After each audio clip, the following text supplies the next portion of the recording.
Sudah, oke. Baik. Bismillahirrahmanirrahim. Assalamualaikum warahmatullahi wabarakatuh. Selamat siang ataupun sore dan salam sejahtera buat kita semua. Alhamdulillah siang ini kita bisa bertemu everywhere.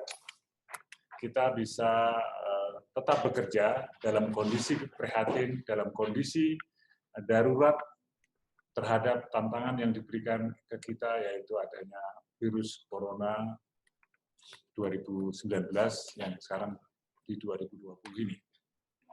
Jadi Asosiasi Prakarsa Indonesia Cerdas memang hari ini merencanakan ada suatu rapat dan juga sharing knowledge terkait dengan smart infrastructure yang dikaitkan dengan bagaimana kontribusi Asosiasi Prakarsa Indonesia Cerdas di dalam mencerdaskan kehidupan bangsa. Ujung-ujungnya kita selalu bagaimana mencerdaskan kehidupan bangsa.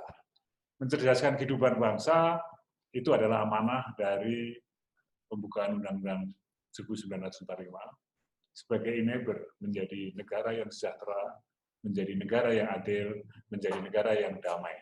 Yang saat ini kita mendapat tantangan kesehatan kita. Nah, di dalam kegiatannya Asosiasi Prakarsa Indonesia telah menginisiasi beberapa model terkait pengembangan model Smart City maupun bagaimana kita mengembangkan sektor-sektor. Kalau selama ini kita di region-region atau daerah ada Smart City, Smart Province maupun Smart Village, maka kita bisa juga mengurai dari kota itu adalah adanya sektor. Ada sektor kesehatan yang sekarang menjadi perhatian kita semua. Ada sektor yang berkaitan dengan pendidikan. Ada sektor yang berkaitan dengan pariwisata. Ada sektor yang berkaitan dengan penduduk.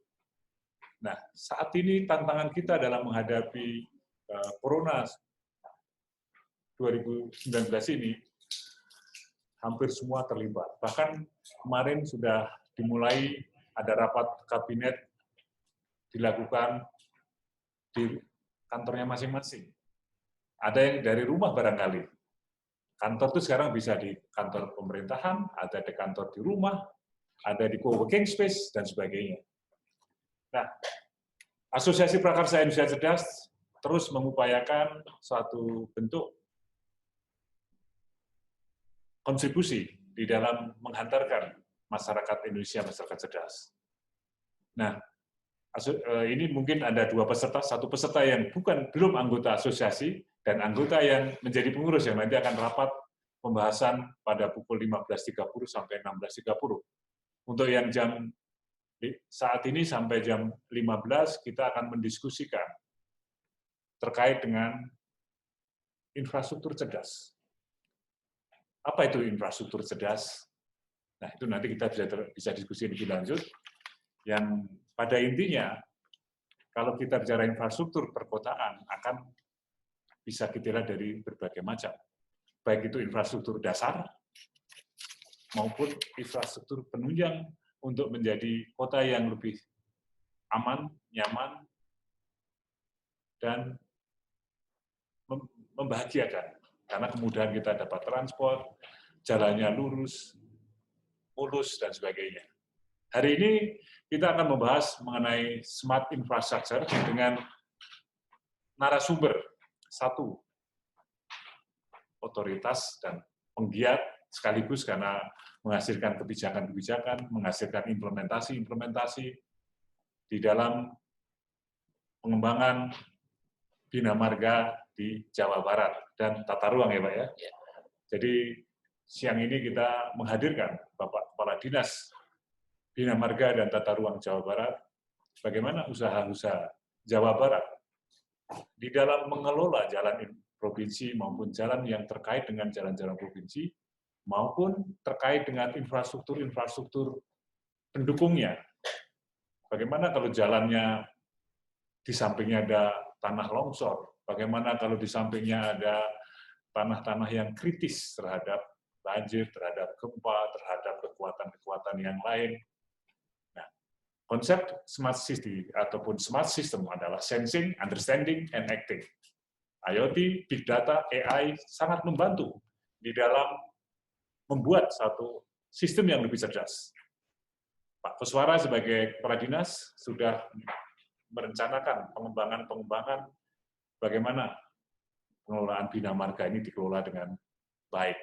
Mungkin mulai dengan database, big data, IoT, maupun artificial intelligence ke depan, sehingga jalan-jalan di seluruh ruas Jawa Barat itu bisa dimengerti, dipahami, direncanakan, dilaksanakan sehingga jalannya tetap mulus, tetap aman, tetap selamat kalau kita jalan di Jawa Barat.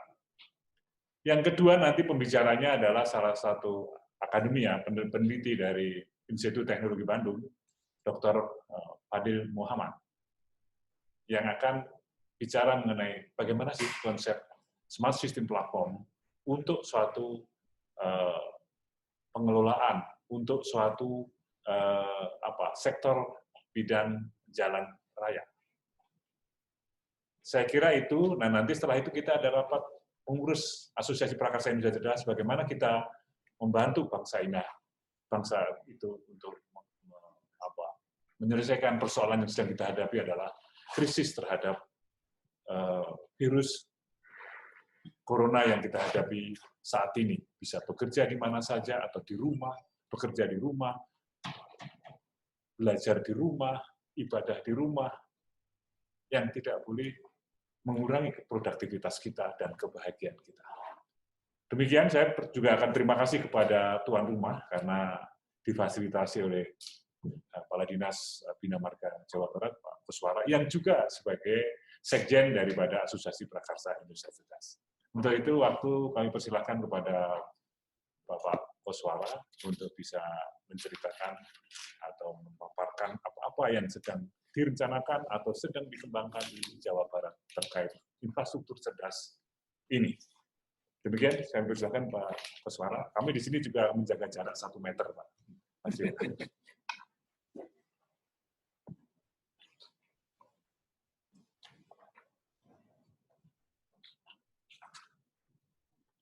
Bismillahirrahmanirrahim. Assalamualaikum warahmatullahi wabarakatuh. Selamat siang, salam sejahtera bagi kita semua. Bapak Ibu yang hadir di dalam sesi webinar kali ini yang sangat apik dan dalam sesi yang prihatin karena kita sedang menghadapi darurat bencana corona. Tapi kita tetap harus produktif sesuai dengan arahan Pak Ketua.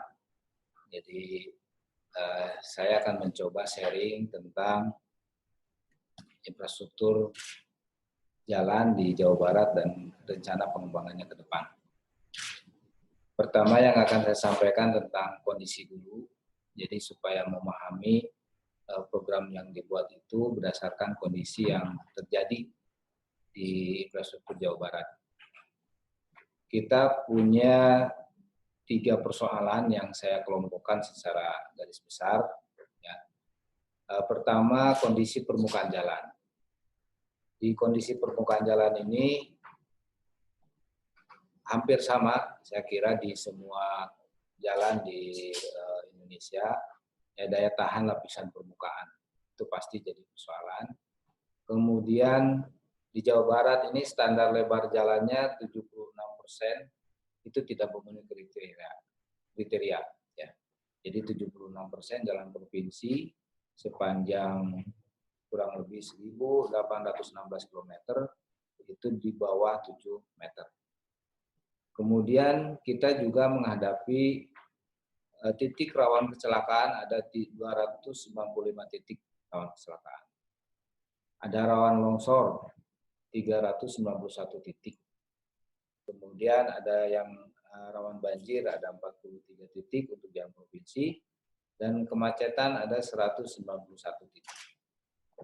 Itu kondisi di permukaan yang terlihat. Kemudian persoalan yang tidak terlihat itu ada dua hal. Yang pertama umur teknis. Umur teknis jalan di provinsi ini rata-rata sudah habis. Jadi 73% jalan provinsi ini sudah habis. Di sepanjang kurang lebih 1.735 km itu sudah habis umur konstruksinya. Ini menimbulkan persoalan di pengelolaan. Karena umur teknis jalan yang sudah habis umur teknisnya, itu kesulitan kita di dalam melakukan pemeliharaan. Jadi harus diganti. Persoalan ketiga yaitu tentang database. Dan ini saya kira sama semua terjadi di setiap daerah. Database jalan ini karena sudah terbangun cukup lama, jadi kondisinya kurang terpelihara. Di provinsi sendiri dari 2.360 km yang sudah punya data ledgernya itu baru 330 km. Kemudian data historis dan data kekuatan struktur ini masih terpencar gitu, belum terintegrasi data-datanya, sehingga menyulitkan untuk membuat perencanaan. Itu kondisi dari persoalan pengelolaan infrastruktur yang dihadapi. Kemudian dari volume aset yang dikelola di Jawa Barat ini ada jalan provinsi, ada jalan nasional, dan jalan kabupaten kota. Walaupun secara kewenangan ini berbeda, yang pemangku kepentingannya, pemangku urusannya, jalan nasional ada 1.789 km. Kemudian jalan provinsi ada 2.360 km. Selanjutnya jalan kabupaten kota ini paling banyak ada 43.570 km. Nah, ini dari besaran aset dan persoalan yang seperti tadi saya sampaikan, kita mengusung beberapa program prioritas untuk menangani persoalan-persoalan seperti di atas. Jadi yang pertama akan kita lakukan itu adalah standarisasi di jalan provinsi. Standarisasi ini terkait dengan tadi ada umur teknis, ada lebar jalan yang harus kita standarkan, kemudian ada unsur keselamatan dan keamanan yang harus kita buat. Karena kondisi jalan terutama di wilayah selatan Jawa Barat itu rawan longsor, rawan bencana dan bergeser jalannya gitu. Ini menjadi prioritas di wilayah selatan. Kemudian pelebaran, itu banyak jalan kita yang masih di bawah 7 meter, ini juga menjadi prioritas, dan tentang umur konstruksi yang harus kita secara konsisten diperbaiki dan ditingkatkan kembali. Itu prioritas program yang akan kita lakukan.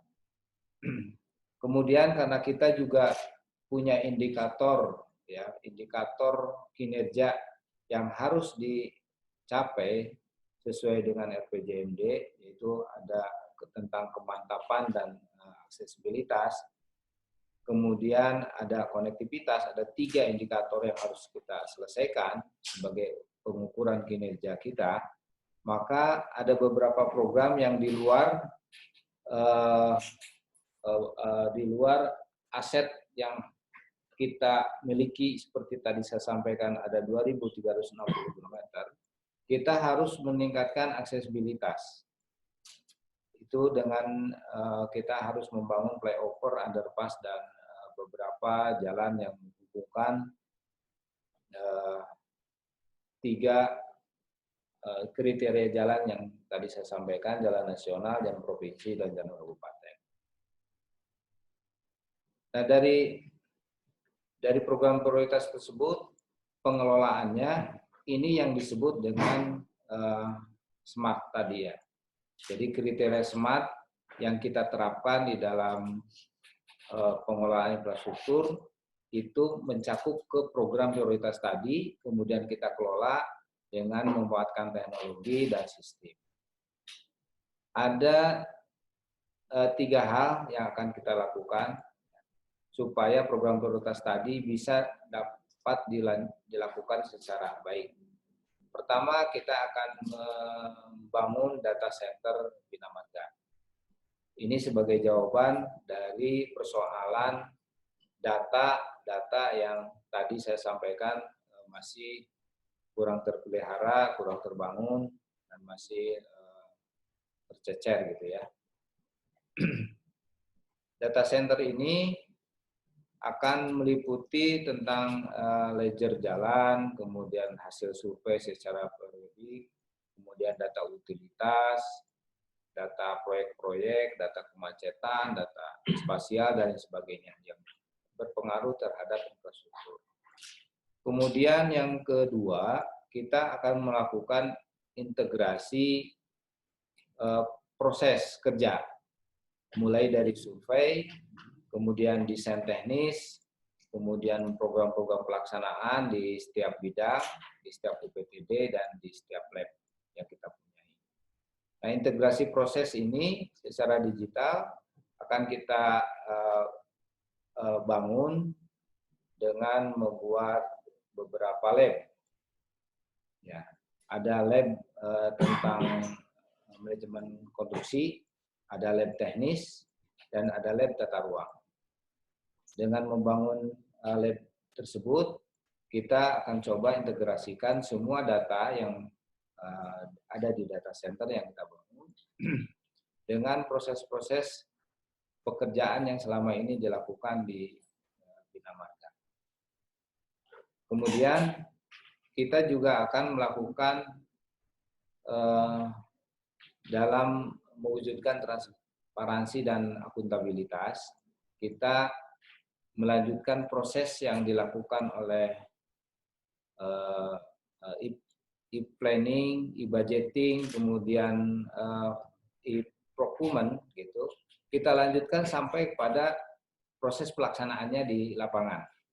Jadi setelah ada hasil lelang, kemudian kontraknya kita susun dengan menggunakan aplikasi e-kontrak, kemudian juga laporan-laporan harian, mingguan, dan sebagainya, itu kita lakukan digitalisasi sampai pada proses penagihan. Jadi integrasi dengan membuat digital proses untuk pelaksanaan pekerjaan. Selanjutnya, transparansi ke masyarakat, itu tadi dari sisi akuntabilitas. Dari sisi transparansi ke masyarakat, kita sudah menyiapkan sebuah aplikasi namanya Teman Jabar. Teman Jabar ini dibangun tahun kemarin 2019 dan sudah dicoba, sudah di launching. Jadi Teman Jabar ini sebagai sarana masyarakat untuk mengetahui semua proses pembangunan jalan yang ada di Jawa Barat. Di dalam Teman Jabar itu isinya ada tentang nama-nama paket dengan lokasinya. Karena base-nya berdasarkan base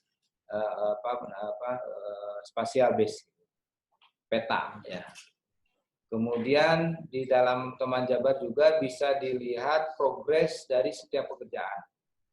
Mulai dari persiapan sampai pada pekerjaan itu kapan selesai dilaksanakan. Ada juga biayanya, ada juga foto-foto progresnya, dan di dalam Teman Jabar juga masyarakat bisa memberikan feedback, bisa memberikan laporan dan usulan terhadap pengelolaan infrastruktur jalan yang ada di Jawa Barat. Itu Teman Jabar. Ya.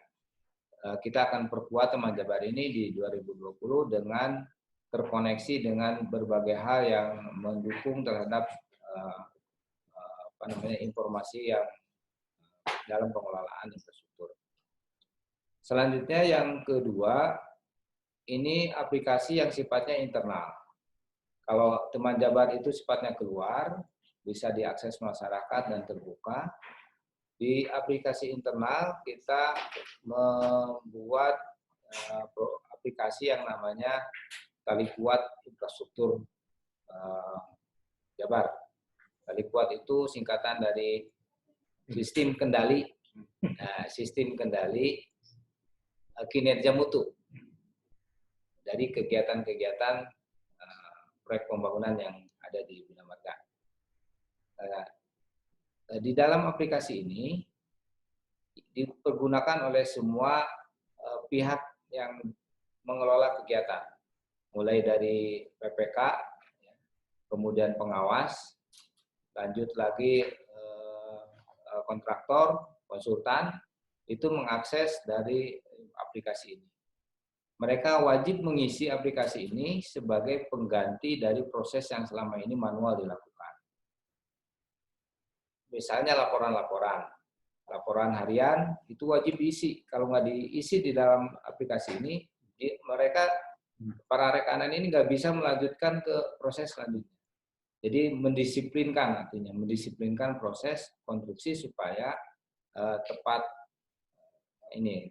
proses, tepat mutu dan tepat biaya gitu. Tujuannya adalah itu.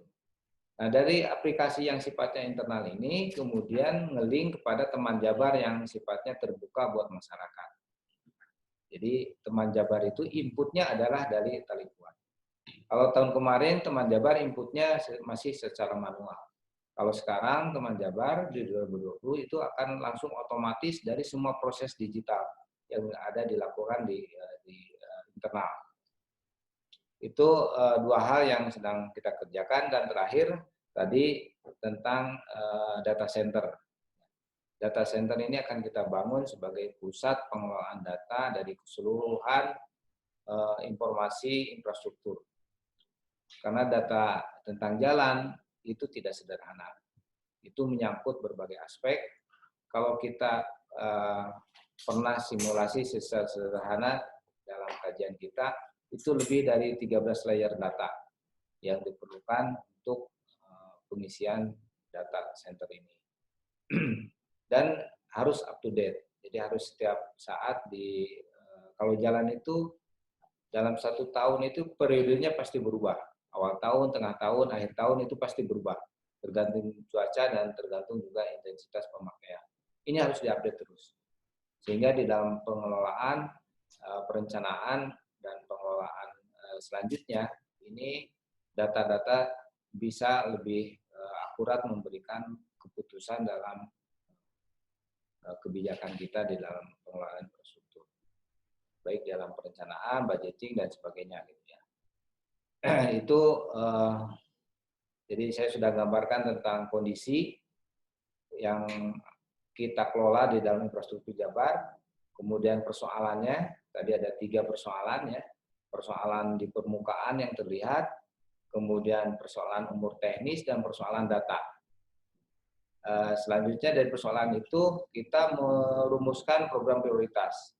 Ada program prioritas standarisasi, ada untuk meningkatkan aksesibilitas dan konektivitas, kemudian ada program yang sifatnya lebih ke internal yang bentuknya reformasi dan digitalisasi.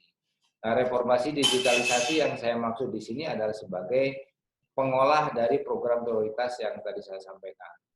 Program prioritas itu dikelola dengan melakukan tadi ada data center, ada integrasi proses, dan ada transparansi dan akuntabilitas. Itu yang kita lakukan. Sehingga program prioritas yang ada di Bina Marga di Jawa Barat ini bisa terlihat oleh masyarakat secara tepat, dapat memberikan masukan juga. Jadi arahnya tidak satu arah, gitu ya, bisa ada komunikasi dengan masyarakat. Itu secara garis besar proyek-proyek pengelolaan infrastruktur di Jawa Barat yang dilakukan melalui digitalisasi. Saya kira itu nanti kita bisa lakukan diskusi, dan kalau detail dari setiap program prioritas yang ada tadi ini bisa nanti saya share di grup ya, di grup APIK Smart Infrastruktur gitu. Beberapa data yang saya kira nanti bisa menjadi bahan. Demikian yang bisa saya sampaikan. Selanjutnya kita bisa berdiskusi, dan kalau ada hal-hal yang perlu diperkaya lagi atas program yang sedang dikelola, saya terbuka untuk mendapatkan masukan. Terima kasih. Assalamualaikum warahmatullahi wabarakatuh.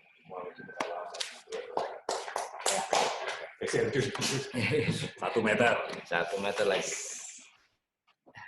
Terima kasih Pak Kuswara yang telah menjelaskan rencana-rencana atau program-program yang sudah dilaksanakan, akan direncanakan. Tentu saja ini sudah disampaikan oleh Pak Kos tadi, terbuka untuk masukan-masukan sehingga pengelolaan jalan yang di Jawa Barat ini bisa lebih baik, lebih efisien, dan lebih efektif. Nah, berikutnya kita akan mendengarkan paparan dari Dr. Fadil Hidayat. Sorry tadi Fadil Muhammad, Fadil Hidayat. Nah, ini beliau adalah seorang peneliti di Pusat Inovasi Kota dan Komunitas Cerdas di ITB dan juga sebagai salah satu penggiat di IoT ITB yang akan mempresentasikan bagaimana hubungannya antara IoT, Big Data, menjadi satu sistem yang cerdas, menjadi satu sistem yang efisien, menjadi sistem yang lebih efektif untuk pengelolaan jalan maupun infrastruktur-infrastruktur kritis yang berguna bagi pengembangan, pengelolaan, maupun operasional jalan. Saya persilahkan kepada Dr. Fadil Hidayat untuk bisa mempresentasikannya.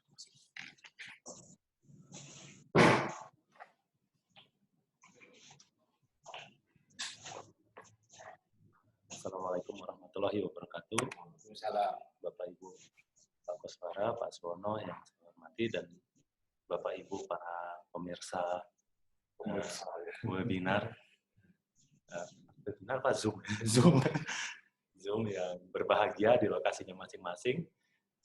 Luar biasa sekali hari ini kita menunjukkan bahwa kita adalah manusia yang produktif ya.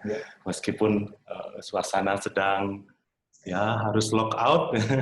ITB pun katanya lock out ya Pak malam ini, tapi kita tetap tidak kehabisan akal untuk bertemu. Bapak Ibu yang saya hormati, luar biasa sekali tadi Pak Suwono dan pembukaannya, dan Pak Kuswara, Bapak Kepala Dinas PPR Provinsi Jawa Barat sudah menyampaikan program kerja ya Pak ya, dalam waktu, ada yang dalam waktu dekat, ada yang mungkin jangka menengah, ada juga yang mungkin nanti jangka panjang ya Pak. Bapak Ibu, kali ini izinkan saya menyampaikan apa sih yang kita kerjakan di TB atau apa yang bisa kita kontribusikan mungkin untuk BNPR, mungkin Provinsi Jawa Barat dan mungkin di seluruh Indonesia nanti secara umum. Share. Perkenalkan, saya Fadil Hidayat, saya dari PIKKC, Pusat Inovasi Kota dan Komunitas Cerdas, tapi saya juga tergabung di APIK itu Pak. Saya masuk juga di dalam grup APIK ya. Ada beberapa grup APIK itu, dan Bapak Ibu mungkin kalau cari nama saya di daftar grup mungkin bisa ketemu itu. Dan mungkin ada beberapa yang sudah kenal. Sehari-hari saya mengajar di ITB bersama dengan Prof. Suwono, kemudian juga mengembangkan lab IoT. Nah, di sini sambil menunggu Bapak Ibu screen sharing-nya, di sini tentu saja kalau di dalam konsep Smart City itu ada namanya Smart Solution, itu biasa disampaikan oleh Prof. Suwono, karena ini slide-nya belum kita sharing, tapi saya sampaikan saja. Di dalam Smart Solution, apa itu Smart Solution? Smart Solution itu adalah ini kita lanjut saja. Lanjut. Apa itu? Jadi permasalahan perkotaan, termasuk permasalahan jalan raya, itu pun semakin kompleks. Slide 5. Nah, pasti permasalahan saat ini semakin kompleks. Tadi ada permasalahan jalan, data, dan lain-lain. Tapi solusi konvensional itu ternyata memang betul ya, Pak Kuswara tadi menyampaikan, ternyata solusi konvensional itu malah tidak dia menyelesaikan masalah hanya parsial ya. Kalau kita tetap menggunakan solusi konvensional, tentu saja masalah itu berlarut-larut ya. Masalah data seperti itu masih menggunakan solusi konvensional ya nggak tahu saya apa akibatnya. Sehingga kita perlu solusi cerdas. Nah, solusi cerdas sekarang syukurnya sudah memasuki era industri 4.0 di mana kita teknologi AI, IoT, Big Data dan lain-lain itu sudah sangat berkembang saat ini. Intinya dalam pengelolaan atau smart itu prinsipnya adalah sensing, bagaimana kita bisa mengetahui permasalahan di jalan raya, understanding, kita memahami sebenarnya apa sih masalahnya, sehingga penyelesaiannya pun harusnya bisa tepat sasaran. Nah, apa yang kami kembangkan namanya adalah Integrated Smart System Nextmas. Maaf, saya teruskan saja. Nah, yang kita kembangkan adalah Integrated Smart System Platform atau ISSP. ISSP ini prinsipnya adalah proses sensing, ya, mengintegrasikan berbagai data, baik terstruktur maupun tidak terstruktur, Pak. Kemudian understanding, menganalisis sebenarnya permasalahannya apa. Kemudian analisis ini ada tingkatannya, ada deskriptif, ada prediktif, ada preskriptif. Deskriptif mungkin selama ini menggunakan statistika deskriptif, kita sudah bisa menganalisa apa tren. Kemudian menggunakan prediktif berbasis pada data-data histori. Kemudian kita bisa memprediksi kira-kira umur jalan ini berapa lama ini akan ya. Terus lubang di jalan itu kira-kira kalau dibiarkan seperti ini, kalau bahannya seperti ini, apa yang terjadi nanti misalkan 1 minggu, 2 minggu ke depan. Nah, preskriptif tentu saja kita tidak mau membiarkan lubang itu lama sehingga melebar. Tentu saja preskriptif adalah adanya tindakan yang cerdas dan gegas. Nah, itu ada proses acting nanti. Acting itu bisa mesin ke mesin, ada juga yang dengan modifikasi orang. Next. Nah, sebenarnya secara konseptual ya integrated smart system platform yang kami kembangkan pada prinsipnya seperti ini. Ada data integration, ada dashboard, ada control room. Kabarnya DPMPR Provinsi Jawa Barat sekarang sedang membuat sebuah control room ya.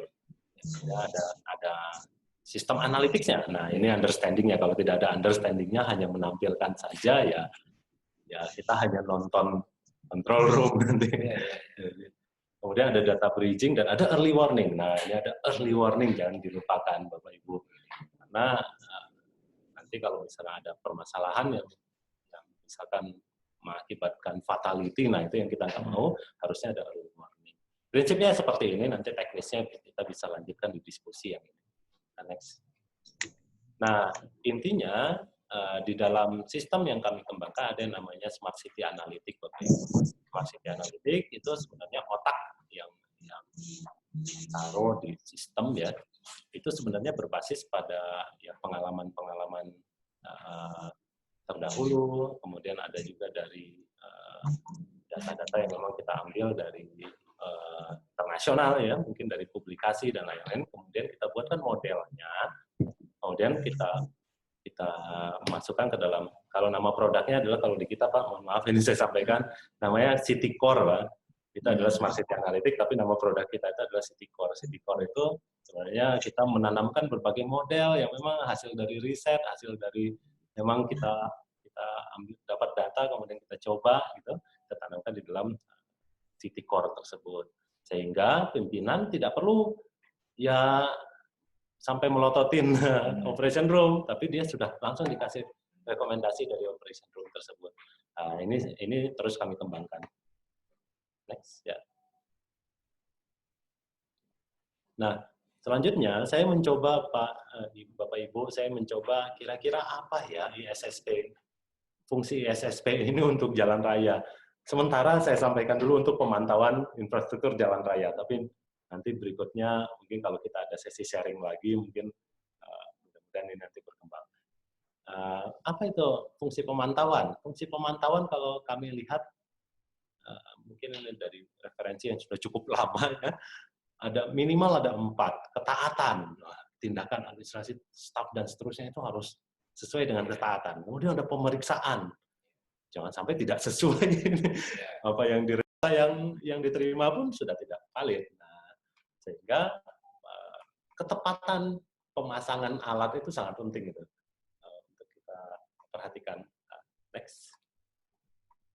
Next saja. Ini kurang lebih apa yang sedang kami kembangkan. Ada IoT, kemudian next. Ini ada smart sensor dari smart CCTV, IoT sensor dan aplikasi. Kemudian kita proses, kita analisis. Kemudian ada edge computing-nya. Edge computing-nya itu ada komputer yang memang kita tanamkan di lapangan, di jalan. Tujuannya sebetulnya agar proses understanding bisa dilakukan dengan cepat dan acting pun bisa dilakukan dengan cepat.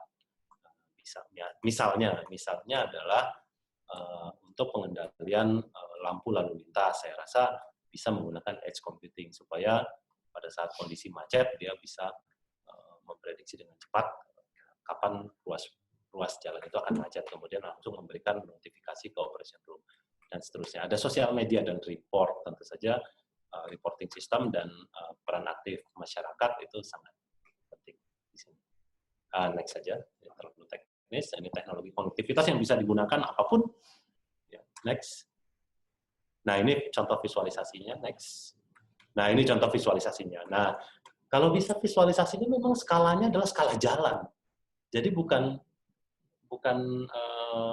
abstraksi lagi, tapi sudah levelnya sangat detail. Nah, ini sebenarnya open. Kita coba demokan menggunakan big data dari road atau jalan di United Kingdom.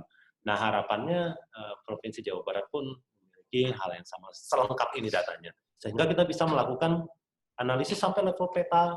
Kalau kita lihat di sini ada yang gambar peta, itu ada titik-titik merah, titik-titik hijau, titik-titik kuning. Itu adalah wilayah-wilayah yang sangat berpotensi terjadi kecelakaan atau karena satu dan lain hal. Mungkin saja karena jalannya, mungkin saja karena pengendaranya ngantuk. Tapi kalau yang bagian atas, yang di bawah bar chart itu adalah peta skala jalan. Ini sayangnya nggak bisa di-zoom ya. Kalau bisa di-zoom itu Bapak Ibu silakan akses saja e-ssp.id/dashboard. e-ssp.id/dashboard. Di sini Bapak Ibu akan lihat ini ada peta pemantauan jalan di United Kingdom.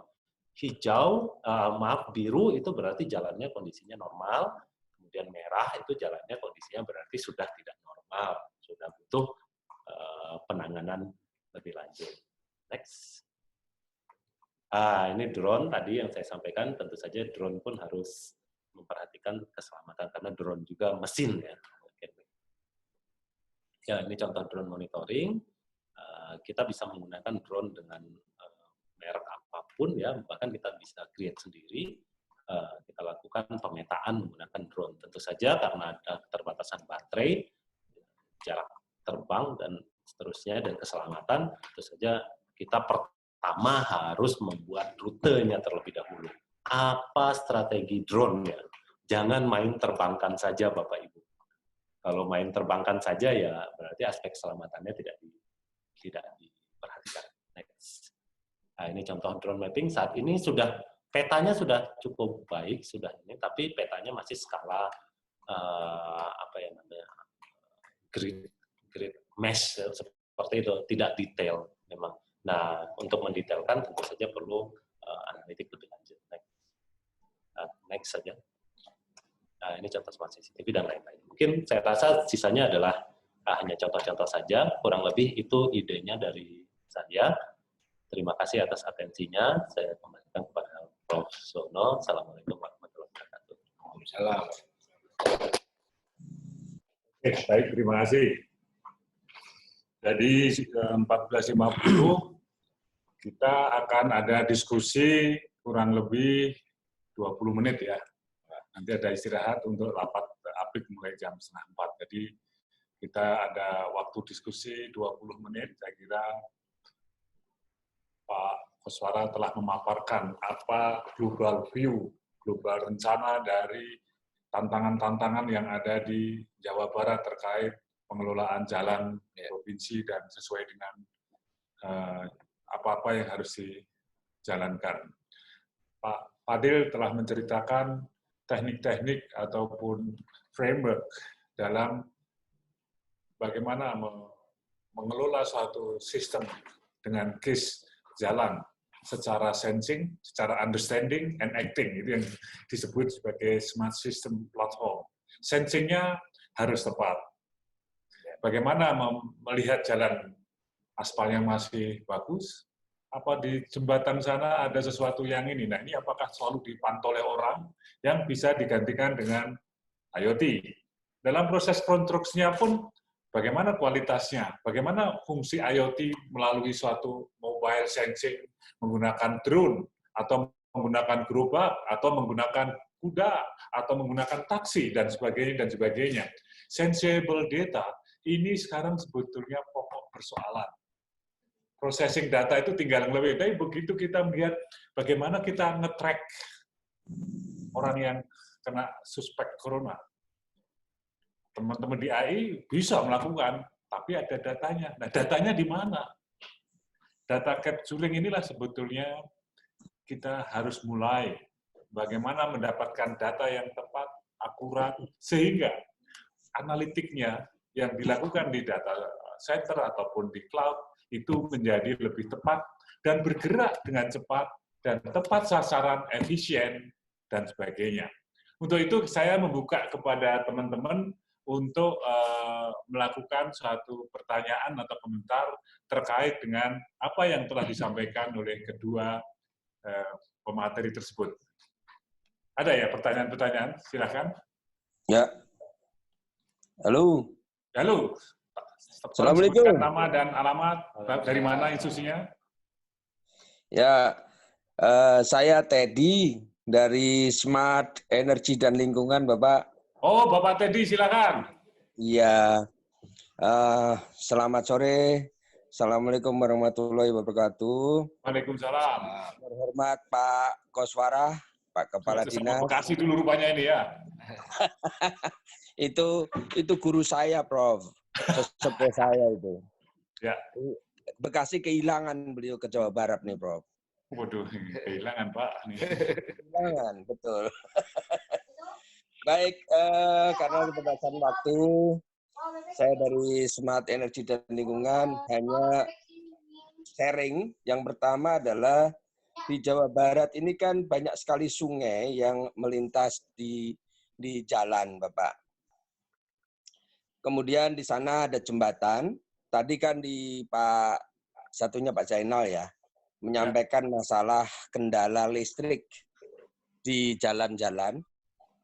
Apakah ada wacana ke depan memanfaatkan struktur jalan itu kita pasang satu, kalau di atas kita pasang PV, karena kebetulan jalan, jembatan yang melintas di sungai itu tidak rindang, Bapak. Jadi sinar mataharinya terbuka, sehingga sangat berpotensi untuk dipasang PV untuk kebutuhan kelistrikan jalan raya. Ya. Yang kedua, di perbukitan di Jawa Barat ini kan banyak sekali sungai yang airnya cukup deras melintas jembatan tersebut. Bagaimana kita, karena sekarang teknologi mikrohidroapung itu sudah banyak sekali berkembang, bagaimana kita bisa bekerja sama dengan Dinas PU untuk memasang mikrohidroapung di jembatan-jembatan sehingga bisa menopang kebutuhan listrik jalan raya. Ini yang saya tanyakan yang pertama. Yang kedua, tentunya optimalisasi kanan kiri jalan untuk memasang PV itu sangat berpotensi, Pak, karena kesulitannya kita mencari lahan untuk memasang PV selain di rooftop. Kemudian kita menyorotin masalah banyaknya sekarang jalan tol itu banyak sekali rest area, dan saya beberapa kali survei rest area itu tidak ada pelayanan dari Dinas Kebersihan untuk mengangkut sampah. Bagaimana apabila ada aturan untuk mengatur persampahan di setiap rest area, karena cukup banyak sampahnya di rest area tersebut bisa dimanfaatkan menjadi energi di rest area dan seterusnya. Kemudian masalah struktur jalan, tadi Pak Koswara menyampaikan bahwa pembaruan umur teknis jalan. Sekarang kan banyak sekali teknologi, terutama dari waste sampah untuk diolah menjadi struktur jalan, sehingga pekerjaannya bisa plug and play. Itu saja, barangkali ada masukan dari Pak Kepala Dinas maupun Pak Zainal. Mungkin nanti di rapat API kita bisa bahas lebih detail. Ya. Terima kasih. Wassalamualaikum warahmatullahi wabarakatuh. Waalaikumsalam. Mungkin pertanyaan kedua kita kumpulkan dulu pertanyaan-pertanyaan supaya lebih ini. Silakan kalau ada pertanyaan atau komentar berikutnya.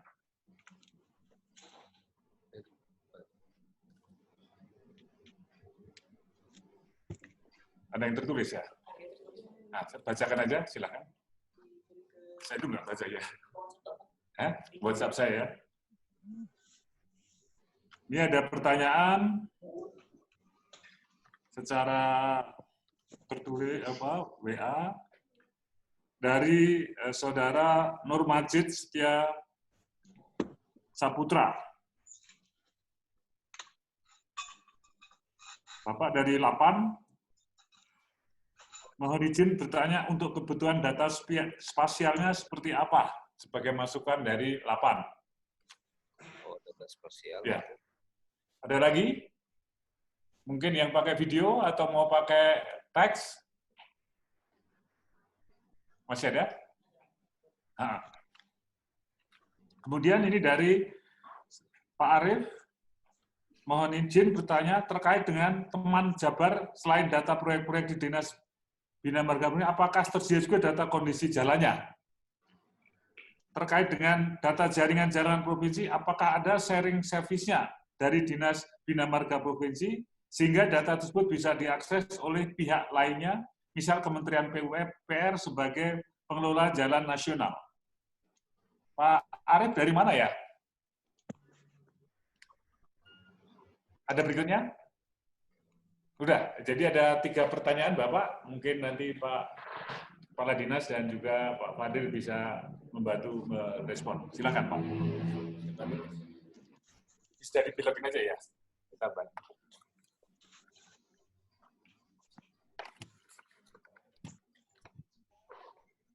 Oke, terima kasih. Jadi beberapa pertanyaan, saya kira dari Pak Teddy dulu. Pak Teddy, semoga sehat Pak Teddy di Bekasi.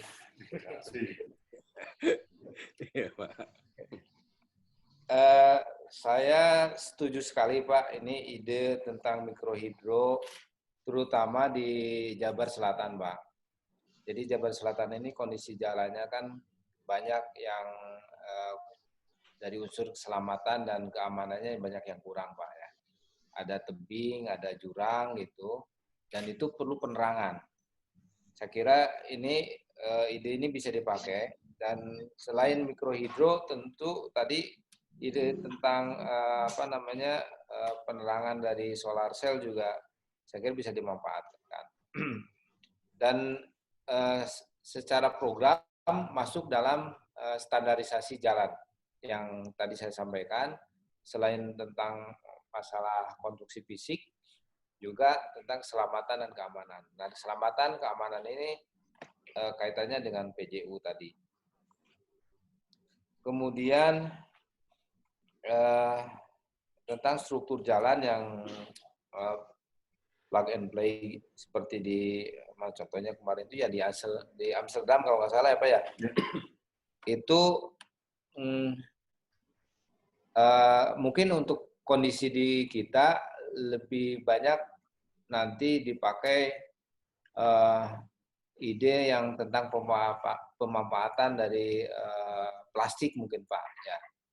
Jadi aspal plastik ini belum secara kuat dikembangkan sebagai bagian dari solusi pengelolaan sampah. Dan saya kira Pak Teddy punya teknologi itu bisa bantu kita, Pak. Nanti kerjasama dengan beberapa vendor AMP yang, dan ini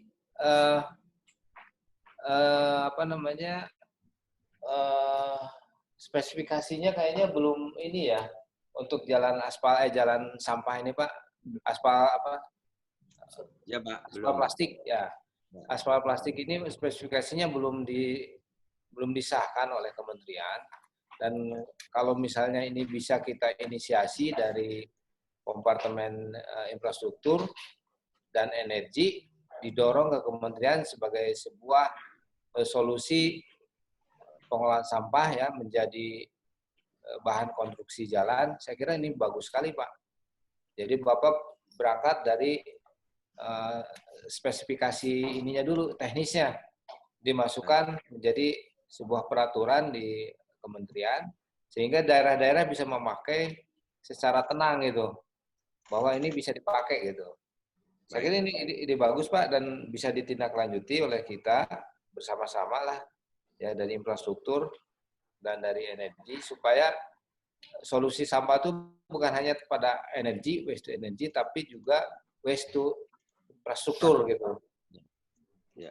Saya kira itu bagus, Pak. Baik.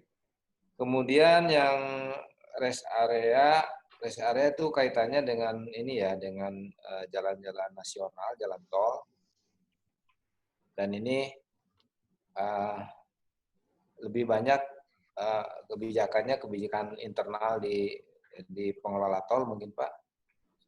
Ya. Tapi idenya bisa disampaikan ke pengelola jalan tol, kira itu. Kemudian pertanyaan yang terkait dengan teman Jabar, data sharing pasti nanti akan kita lakukan, Pak. Bukan hanya dengan nasional, tapi juga dengan kabupaten kota. Ya, dari data dari volume aset jalan yang harus dikelola di Jawa Barat itu kan begitu banyak tadi, ada jalan nasional, jalan provinsi, jalan kabupaten kota. Dan kalau bicara konektivitas sama konektivitas dan aksesibilitas, itu kita tidak bisa bicara kewenangan jalan nasional, jalan provinsi atau jalan kabupaten kota, tapi ini harus bicara sistem jaringan. Kalau bisa bicara sistem jaringan, maka datanya pun itu harus data bersama. Sehingga data center yang kita bangun ini harusnya bisa terintegrasi dari terhadap, dan kita juga sudah menggagas dengan Puslitbang Kementerian PU, dan kita juga sudah melakukan studi tentang, terutama tentang tadi yang disampaikan oleh Pak Fadil tuh, masalah collecting data, Pak. Collecting data ini sulit, ya, tidak sesederhana yang biasa kita lakukan, ya. Selama ini manual, kita punya pengamat dan sebagainya ya, untuk melakukan pendataan dari jalan. Pengamatan ini, kalaupun diganti dengan teknologi yang memakai drone atau memakai sensor atau memakai lidar, ini tidak bisa Pak, tidak bisa langsung efektif, ya. Karena data-data yang di bawah itu tidak terekam. Data di atas mungkin di permukaan bisa kerekam, tapi data-data di bawah sama data geologi, nah ini harus diolah lagi. Jadi collecting data untuk infrastruktur ini sangat lumayan rumit lah, dan lintas sektor. Selanjutnya tadi kaitan dengan pertanyaan mana satu lagi, data spasial. Ya. Data spasial ini di kita itu ada, tadi saya sampaikan ada 3 lab yang akan kita buat, lab teknis, lab manajemen konstruksi, dan lab tata ruang. Lab tata ruang ini di tingkat provinsi kita pakai spasial yang sudah ada, datanya dari rencana tata ruang dari RT RW provinsi. Karena RT RW provinsi ini bicaranya petanya skalanya 1:250.000, jadi secara teknis ini kurang memadai untuk perumusan kebijakan. Nanti ke depan kita akan gabungkan data spasial ini dengan seluruh kabupaten kota. Dengan peta-peta yang ada di PIG dan ada di kabupaten kota. Tentunya ini perlu kapasitas yang cukup besar untuk data spasial dari kita. Nah, selain feedback-nya dipakai untuk infrastruktur, data spasial ini yang kita buat di dalam lab tata ruang, ini juga sebagai basisnya RTR, Rencana Tata Ruang di Jawa Barat. Nanti pengolahannya akan masuk ke situ semua. Nah itu kira-kira diskusi jawaban dari pertanyaan yang disampaikan tadi. Terima kasih. Mungkin bisa ditambahkan oleh Pak Fadil. Terima kasih Pak Koswara terkait dengan ini. Nanti barangkali kita diskusikan memang kalau kita hanya melihat data-data kamera dari atas, bawahnya ini, nah, teknik harus bisa menggabungkan bahwa sensing itu bisa merupakan integrasi gabungan dari atas, bawah, yang longsor, yang apa. Nah ini tantangan integrating sensing, smart sensing. Jadi memang harus tidak boleh yang hanya drone kelihatan. Nah ini bagaimana menggabung dengan hal-hal yang sifatnya bawah mengenai kondisi air, kondisi tanah, kondisi jalan itu sendiri dan sebagainya. Saya kira itu adalah suatu tantangan buat kita. Mungkin Pak Fadil ingin menjelaskan lebih lanjut. Mungkin kita masih ada waktu 8 menit karena kita persiapan untuk rapat APIK setengah 4. Baik, terima kasih atas waktunya. Pertama, tadi tentang sumber energi alternatif ya, dari air, dari surya, dan dari ini. Itu sebenarnya bermanfaat selama konstruksi. Ya. Selama konstruksi biasanya kita menggunakan itu. Tapi nanti tentu saja infrastruktur jalan itu harus ada listriknya. Ya. Harus ada. Nah, tapi selama konstruksi itu kan memang tidak ada. Sehingga kita bisa manfaatkan. Biasanya alat-alat seperti itu pun perlu ini ya Pak ya, jangan sampai lupa perlu perawatan ya.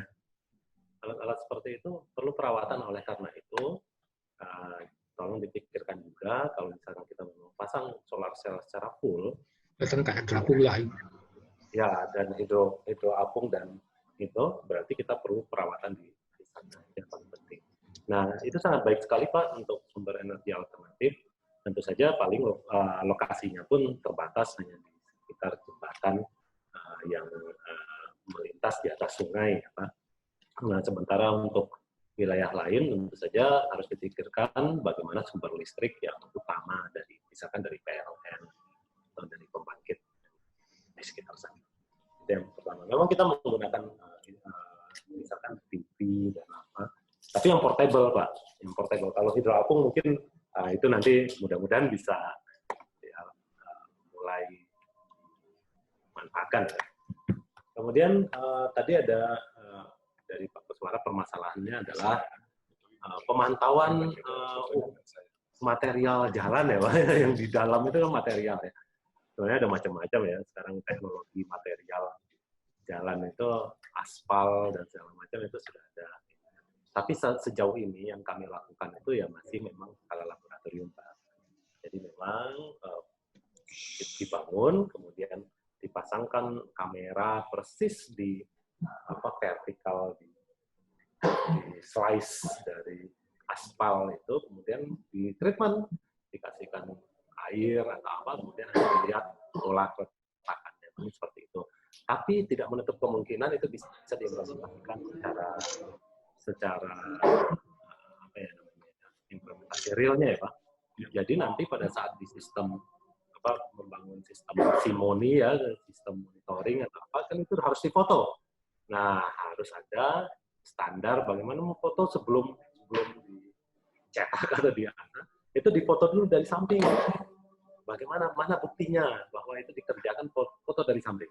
Nah, standar foto seperti itu bisa nanti dimanfaatkan di lab.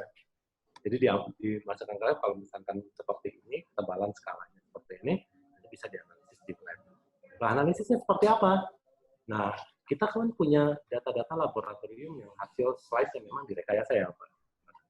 Nah, nanti kita bandingkan dengan data lapangan, kira-kira ini kalau dibandingkan similarkan atau di komparasi dengan data eksperimen, kira-kira yang seperti ini nanti umurnya berapa? Kualitas bahannya seperti apa? Nah, itu bisa diakses secara otomatis oleh sistem, tentu saja ketepatannya ya tidak 100% tepat, tapi setidaknya mendekati ya Pak.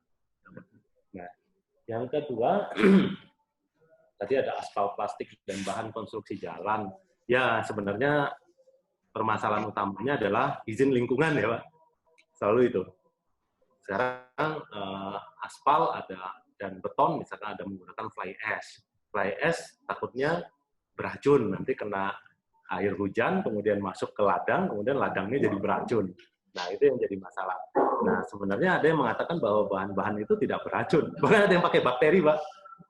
Ada bahan pakai bakteri, ada yang pakai pemulih.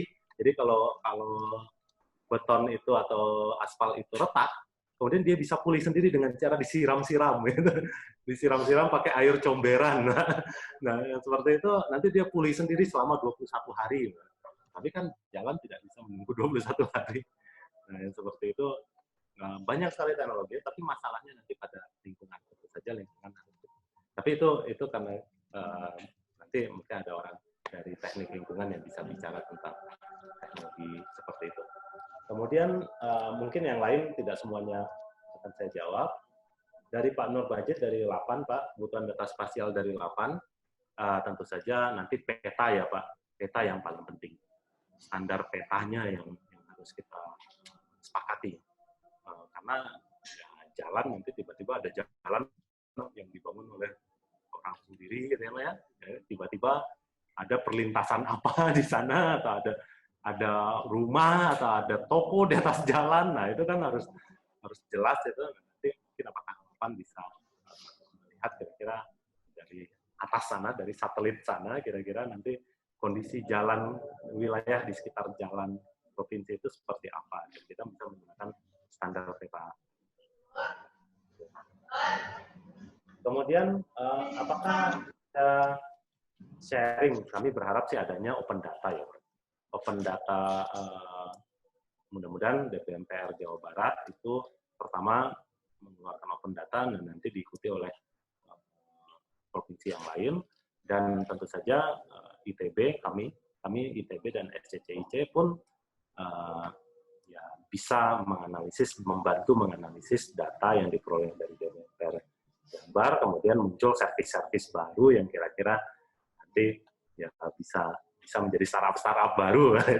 Itu yang harapannya. Kalau kami mudah-mudahan nanti produk ini bisa dimanfaatkan, kemudian nanti bisa bermanfaat bagi masyarakat. Saya rasa begitu Pak. Tidak semuanya saya jawab, mungkin karena tadi sudah dijawab oleh Pak Tusora. Terima kasih. Demikian tadi kita sudah 1 jam, hampir 1/4 jam telah berbagi terkait dengan pengetahuan sebetulnya smart infrastructure yang hari ini fokus kepada jalan raya. Infrastruktur tidak hanya jalan, pasti nanti ada juga pengairan, infrastruktur terkait dengan lapangan terbang, airport, infrastruktur terkait pengairan ataupun lingkungan yang lain dan sebagainya. Banyak yang menjadi satu bagian penting sehingga kota itu akan menjadi lebih nyaman, aman, membahagiakan bagi kita semua. Nah, saya kira hari ini cukup menarik, masih banyak hal yang bisa kita kembangkan ke depan. Ini PR buat kita sebagai Asosiasi Prakarsa Indonesia Cerdas untuk mendampingi bangsa Indonesia yang lebih lebih sesuai dengan amanah pendiri bangsa kita ini. Untuk knowledge sharing akan kita sudahi. Terima kasih kepada para peserta, kepada narasumber dan juga tuan rumah, Pak Koswara dan Pak Fadil. Nanti MOM-nya akan kami rekam. Ini sih akan selalu otomatis direkam, nanti kita edit, nanti kita siarkan di dalam suatu siaran ulangan di APIK. Berikutnya nanti jam 3:30 akan kita mulai dengan rapat pengurus APIK mengenai evaluasi tahun lalu dan rencana ke depan. Demikian, saya sebagai host dari Ketua Asosiasi Prakarsa Indonesia Cerdas mengucapkan terima kasih kepada semua narasumber dan juga para peserta dan juga kru webinar yang dikomandani oleh Mas Rahmanda, Mbak Mutia, dan Mbak Yunita. Dan tentu saja kru dari Dinas Bina Marga yang setia menyiapkan acara ini dan juga konsumsinya. Demikian, wassalamualaikum warahmatullahi wabarakatuh. Waalaikumsalam. Nah, lumayan kan Pak, kita daripada di luar juga malah nggak jelas kan Pak ya? Iya, di sini